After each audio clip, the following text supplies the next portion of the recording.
Welcome to the Chuck Shoe Podcast.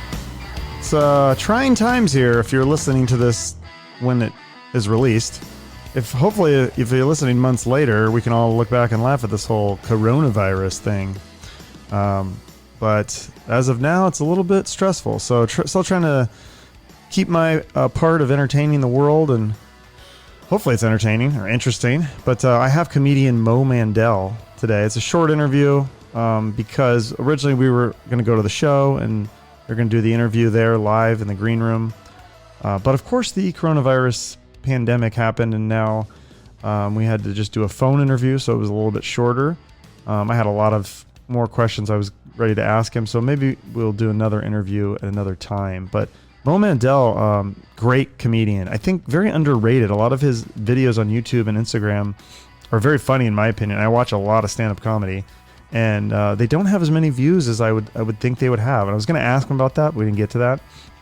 But he's been on The Late Show with Craig Ferguson, Conan O'Brien, over 40 appearances on Chelsea Lately.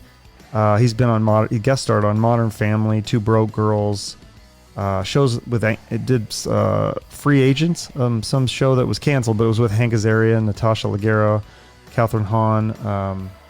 Show called Happy Endings that my girlfriend and I loved. He was a guest on that. Worked with Kate Hudson. I mean, the list goes on and on and on. He's got a great resume, and he's still going. He's still kicking butt. And so we did talk about some of this stuff, but again, I think I would like to meet up with him again so I can ask him more questions. But I hope you guys enjoy the short interview that we have, and hopefully it can maybe take your mind off of this pandemic for 20 minutes or so. And so enjoy it. I guess we'll start with the elephant in the room. Coronavirus, big thing on everybody's mind right now. Like, I know you kind of have a little bit of a germ phobia, so how are you dealing with that? Oh man, it's been insane. I mean, it's such a weird thing. First of all, the weirdest thing is that people are actually coming to the shows. I mean, I honestly can't believe that. Like, we had 90 people at the early show yesterday, 90 people there on Friday at the early show, and it's like, there's a national emergency of germs. Yeah. And people are coming to a show sitting right next to each other. Right. And seemingly not giving a fuck. Yeah. So are you, I saw like a picture of you with the fans kind of with some space in between as you're taking photos. Is that kind of what you're doing to kind of prevent the spread of germs there? Or? Oh yeah. I'm not fucking around at all. Like, I'm not even doing elbows at this point. And oh, wow. Okay. I'm not selling merch. Me and the other comics, before we even take the stage, we're wiping down the mic. Okay, that's smart. In between each comic's got their own little Lysol wipe. That's cool. Yeah, man, you can't fuck around. So, I mean, some of this is probably good. I mean, because it's also going to reduce the spread of like the flu and other diseases that, are harmful too. So that's probably a good thing, man.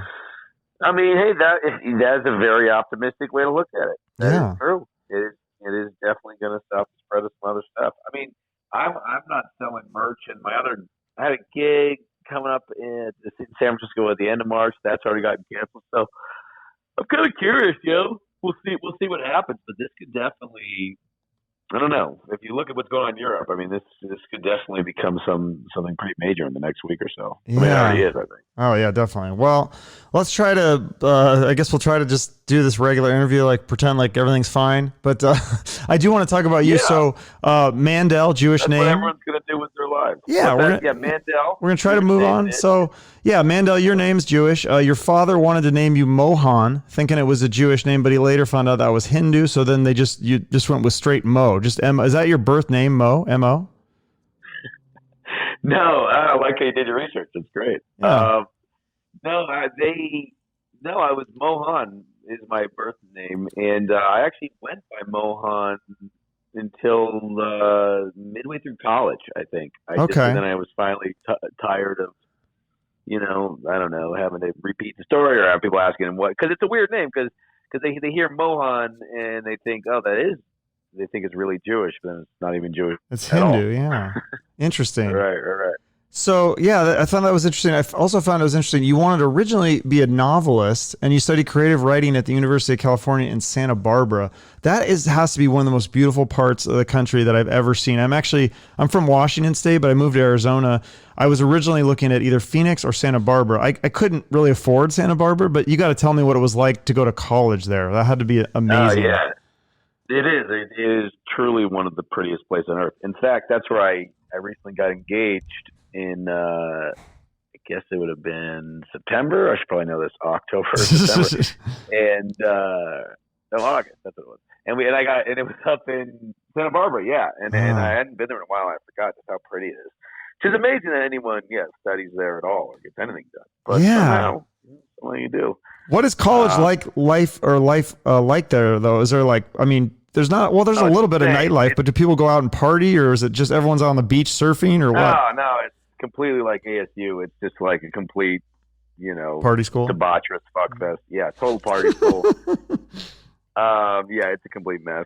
Gotcha. And, but at the same time, it's a very, very good school, So it's kind of funny. By the time I graduated, I was like, well, there is no way in hell I would have gotten in here now, because the standards have kept going up. So, I graduated. I don't know what it's like now. Right. Well, it's got to be competitive. But so you graduated, then you moved to London. What were you doing in London for 6 months? So I had done like a study abroad. Oh, okay. Yeah, so I had met this girl over there my junior year when I was in England, and we continued dating long distance. And so by the time I graduated, I decided to move back over there and live with her illegally in her dorm room. I was in London. I had gotten like a visa for 6 months, but then I was living in her dorm room under the radar for 6 months, and while she was still finishing up school. And then eventually by the end of that, we kind of hit this point where it was like, all right, well, now she's graduating. Either we get married, or what the fuck are we gonna do? And she was from the Bahamas. She was doing, so it was kind of like, am I gonna move to fucking Nassau?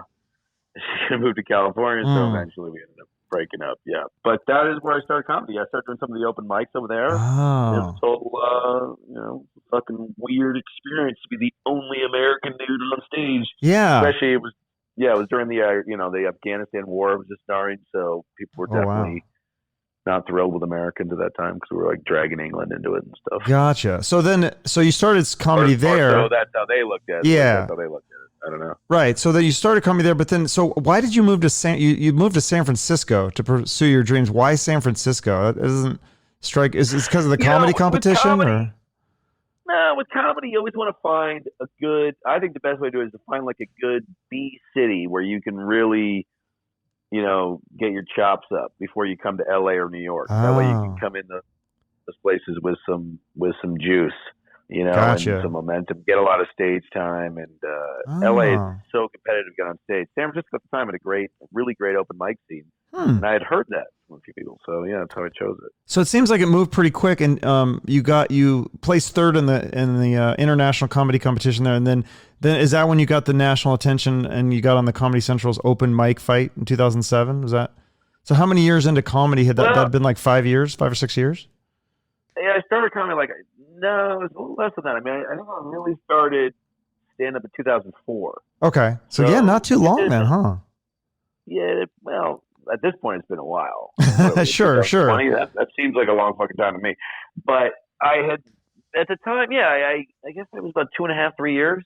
Probably about 3 years by the time I San Francisco comedy competition. That was like the end of 2006. So yeah, it was about 2.5, 3 years. But that's pretty quick to get on Comedy Central, right? Some comedians work their whole lives and still never get on Comedy Central, right? Well, yeah. By the time I won that was 2008. So okay, or 2000, the end of 2007. So yeah, I guess that was like 4 years. It would have been about just under 4 years by the time I won that competition. So by the time I was on Comedy Central, it was like 4.5 years. Yeah, no, it was definitely very fast. It was definitely very fast. It didn't seem crazy fast to me at the time. I felt like I was doing like open mic after open mic, working. So at the time, it felt about normal to me, because it seemed like other people I knew had gotten on TV around that time. But it's an interesting thing with comedy. It's like you can. It's not a linear ascension. You know what I mean? It's up and down. It's pits and valleys. Yeah. So, but that was definitely that was a big boost. And when I won, so I won that Comedy Central competition, and that allowed me to kind of move to LA with a little money in my pocket. Is that when? Credit. Yeah, and then you did the Late Show with Craig Ferguson. Was that was your first TV show? Actually, right? No, I had done that. I had done that before. Oh, I had. It's actually funny how it all worked out, actually, because I guess it is connected. Although I never really thought of that. But I won the comedy, or I got third in the comedy competition. That sort of put me on the radar to some of the club owners in San Francisco, and then I got booked to open for Craig Ferguson at some club. When I was doing that, through that he got me on his show, and then I submitted that tape to Comedy Central. So I guess it all just kind of led to itself. But at that point, I got on Craig Ferguson just by asking him to be on it. Wow! After I'd opened for him, you asked him. You said, "Hey, can I come on your show?" Yeah, I opened for him, and yeah, because what's he gonna say? He's gonna look like a jerk if he says no. That's pretty ballsy. He could have easily said no, but he was actually very nice. He said, "You want to come on my show? Yeah, you can be on my show. Everybody deserves a chance." He's so nice, And he gave me his the booker's email, and I was on the show within a month. It was unbelievable. And then this was interesting too. And if I try to get on James Corden right now, which was the same show, Craig Ferguson hosted James Corden, I probably couldn't even do it. Really? You don't think so? I mean, I don't know. It'd be hard, going through a manager.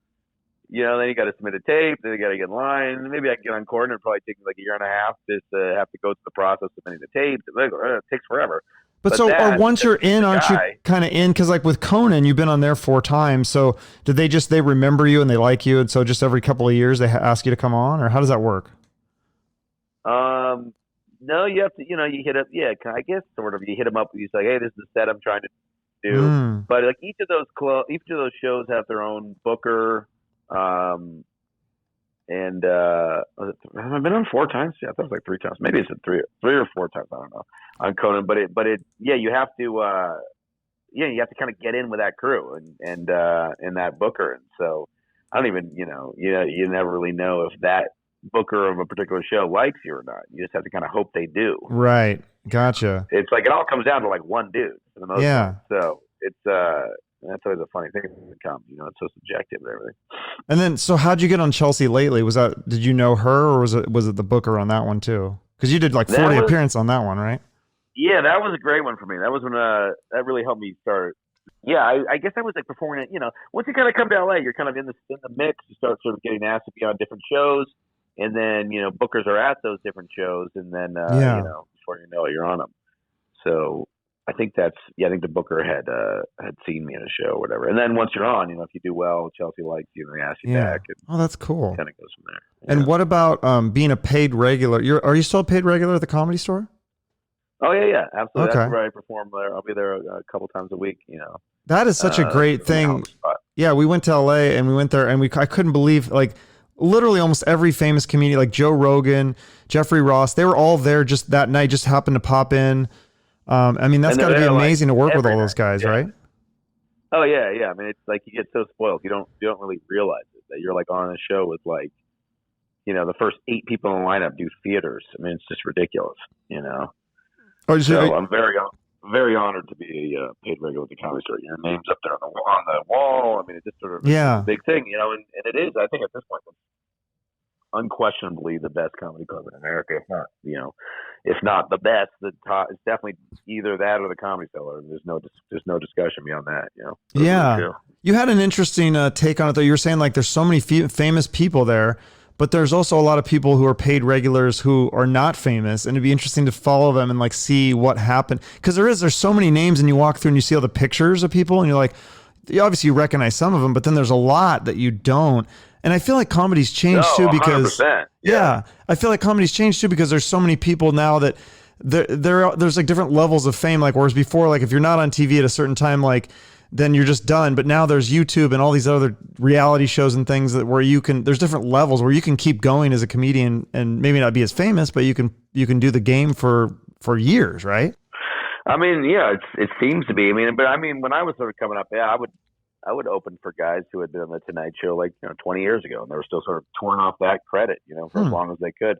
But that is a weird thing with the Comedy Store. Yeah, I mean, it has all the Joe Rogans and the fucking Jeffrey Ross and everything there now. But you look on the wall, you're like, well, who the fuck was Tammy Johansson or whatever. Like, who was that fucking person? You know? Yeah. And then it would be interesting to kind of. Someone should do that, actually. Like, where did these people? It's probably very depressing, but like, what are all these comics from the '80s doing? Yeah, like, do you think they're still doing comedy or just like maybe on the side now? I don't know. It'd be interesting. I would think that probably a lot of them are. Yeah. Sort of sad. Or road comics or something, or somewhere. Maybe they moved to a different city, or who knows. Are you do you work with Fahim? I used to watch him in Seattle all the time when he was like up and coming. Oh yeah. Fahim's a good friend of mine. He's phenomenal. Yeah, he's phenomenal. Do you think? Yeah, do you think he's one of those young up and coming guys that, like, I mean, he's got a level of fame right now, but do you think he's going to break even more, or is there other comedians that you see that are on the brink right now? Yeah, I definitely think Fahim Anwar, for people listening. I definitely think he is 100% about to be very, very famous. I mean, he's just so talented. Yeah, no. There's so many people that you see, though, you're just like, man, that guy's really on his way up. But Fahim, I'd say, is one of the absolute top ones that everyone sees. It's like, it's only a matter of time, you know. Right. But it's a weird thing with stand-up now. I mean, you have to kind of find your way through. Like, Fahim, I think, is, you know, he's a tremendous joke writer, a tremendous performer, and that's, you know, those videos are getting passed around. But I think he's really finding a name for himself and doing little kind of sketches on Instagram. Yeah, he's really good at that.